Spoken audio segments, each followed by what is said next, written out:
ಕಾವೇರಿಗಾಗಿ ತಲೆ ಮೇಲೆ ಕಲ್ಲು ಹೊತ್ಕೊಂಡು ರೈತರು ಪ್ರೊಟೆಸ್ಟ್ ಮಾಡ್ತಾ ಇದ್ದಾರೆ. ಮಂಡ್ಯದ ಶ್ರೀರಂಗಪಟ್ಟಣದ ಕಚೇರಿಯ ಬಳಿ ಆಕ್ರೋಶ ವ್ಯಕ್ತಪಡಿಸಲಾಗಿದೆ.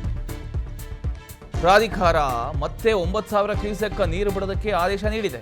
ಇದರಿಂದ ಕರ್ನಾಟಕದ ರೈತರಿಗೆ ಶಾಶ್ವತವಾಗಿ ವಿಷ ಕೊಟ್ಟಂತಾಗಿದೆ.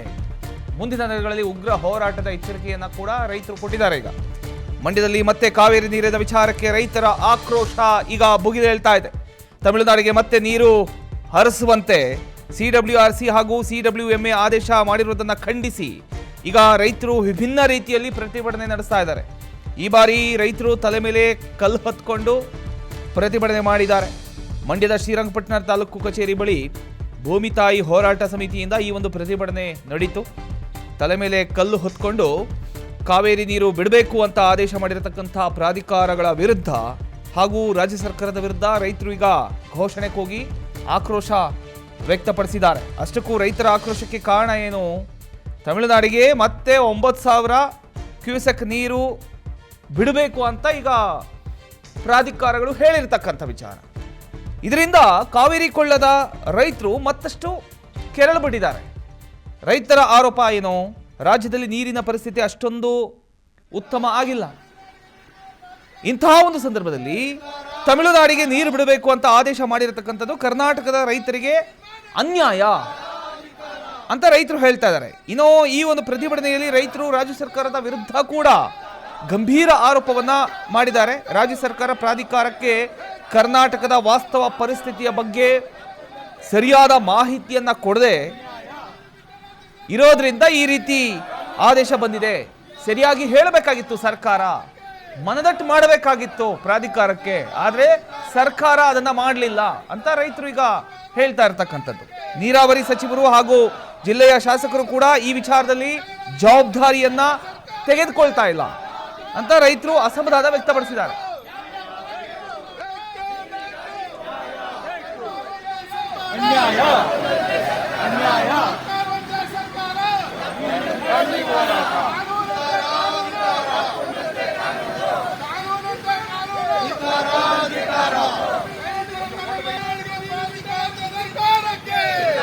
ಕಾವೇರಿ ನಿರ್ವಹಣಾ ಮಂಡಳಿ ಸಭೆಯಲ್ಲಿ ಕರ್ನಾಟಕದ ಜಲಾಶಯಗಳಿಂದ ಪ್ರತಿನಿತ್ಯ 9,000ದಂತೆ 15 ದಿನ ಬಿಡಬೇಕು, 12 ಟೈಮ್ಸ್ ನೀರನ್ನ ಅಂತ ಹೇಳಿದೆ.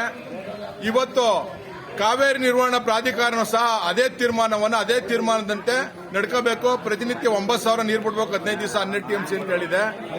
ನಮ್ಮ ರಾಜ್ಯ ಸರ್ಕಾರ ಮೌನವಾಗಿದೆ. ತತ್ಕ್ಷಣ ಸುಪ್ರೀಂ ಕೋರ್ಟ್ ಮೇಲ್ಮನವಿ ಸಲ್ಲಿಸ್ತೀವಿ ಅಂತ ನಾಟಕ ಆಡ್ತಾ ಇದ್ದಾರೆ. ಇಲ್ಲಿ ತನಕ ಸಲ್ಲಿಸಿಲ್ಲ.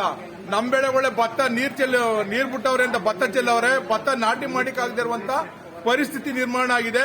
15 ದಿನ ನಿಲ್ಲಿಸಿ 15 ದಿನ ಬಿಡ್ತೀವಿ ಅಂತ ಹೇಳಿದ್ದಾರೆ. ರಾಜ್ಯ ಸರ್ಕಾರ ತತ್ಕ್ಷಣ ಡೇಟ್ ಅನ್ನ ಅನೌನ್ಸ್ ಮಾಡಬೇಕು. ಯಾವತ್ತು ನಿಲ್ಲಿಸ್ತೀವಿ, ಯಾವತ್ತು ಬಿಡ್ತೀವಿ ಅಂತ ನೀರು ನಿಲ್ಲಿಸಬೇಕು. ಮತ್ತೆ ತಮಿಳುನಾಡು ಯಾವುದೇ ಕಾರಣಕ್ಕೂ ನೀರು ಬಿಡಬಾರದು ಅಂತ ಒತ್ತಾಯ ಮಾಡ್ತೀವಿ. ಏನು ಕಾವೇರಿ ನೀರಿಗೆ ಸಂಬಂಧಪಟ್ಟಂತೆ ಇರುವಂತಹ ನಿಯಂತ್ರಣ ನಿರ್ವಹಣಾ ಸಮಿತಿಗಳು ಮತ್ತೆ 9,000ನ ಕೆಲವು ದಿನ ಹರಿಸಬೇಕು ಅಂತ ಹೇಳುವಂಥದ್ದು ಕರ್ನಾಟಕದ ರೈತರಿಗೆ ಶಾಶ್ವತವಾಗಿ ವಿಷ ಕೊಟ್ಟ ರೀತಿ. ಸರ್ಕಾರ, ವಿಶೇಷವಾಗಿ ರಾಜ್ಯ ಸರ್ಕಾರ ಸರಿಯಾದಂತಹ ಮಾಹಿತಿ ಕೊಡದೆ ಈ ಕೆಟ್ಟ ತೀರ್ಪು ಬಂದಿದೆ. ಈ ತೀರ್ಪು ಬಂದಿರೋದಕ್ಕೆ ರಾಜ್ಯ ಸರ್ಕಾರ, ಜಿಲ್ಲಾ ಉಸ್ತುವಾರಿ ಮಂತ್ರಿ ಹಾಗೂ ನಮ್ಮ ಜಿಲ್ಲೆಯ ಎಲ್ಲಾ ಶಾಸಕರುಗಳು ಬೇಜವಾಬ್ದಾರಿ ಕಾರಣ ಆಗಿದೆ. ನೀರು ಇಲ್ಲದೆ ಇರೋ ನೀರನ್ನ ಬಿಡಿ ಅಂತ ಹೇಳಿದಾಗಲೂ ಬಿಡಕ್ಕೆ ಇವರೇ MLAಗಳಾಗಬೇಕಾದಿಲ್ಲ, ಬಿಡಕ್ಕೆ ಇವರೇ ಮುಖ್ಯಮಂತ್ರಿ, ಜಿಲ್ಲಾ ಉಸ್ತುವಾರಿ ಮಂತ್ರಿ ಆಗಬೇಕಾದಿಲ್ಲ. ಬಹುಶಃ ಮಂಡ್ಯ ರೈತರ ಬಗ್ಗೆ ಎಚ್ಚೆತ್ತು ಧ್ವನಿ ಎತ್ತಿ ಇಲ್ಲ ಅಂತ ಹೇಳಿದ್ರೆ ಮಂಡ್ಯ ರೈತರು ನಿಮ್ಮ ವಿರುದ್ಧ ಸರಿಯಾದ ನೇರವಾದಂತಹ ಕಾರ್ಯಕ್ರಮ ಹಾಕುವಂತ ಅನಿವಾರ್ಯತೆ ಇದೆ. ಖಂಡಿತ ಆಗ್ತೀವಿ. ನೀರಿನ ಸಂರಕ್ಷಣೆಗೆ ಮಂಡ್ಯ ರೈತರ ಹೋರಾಟ ನಿರಂತರವಾಗಿರುತ್ತೆ.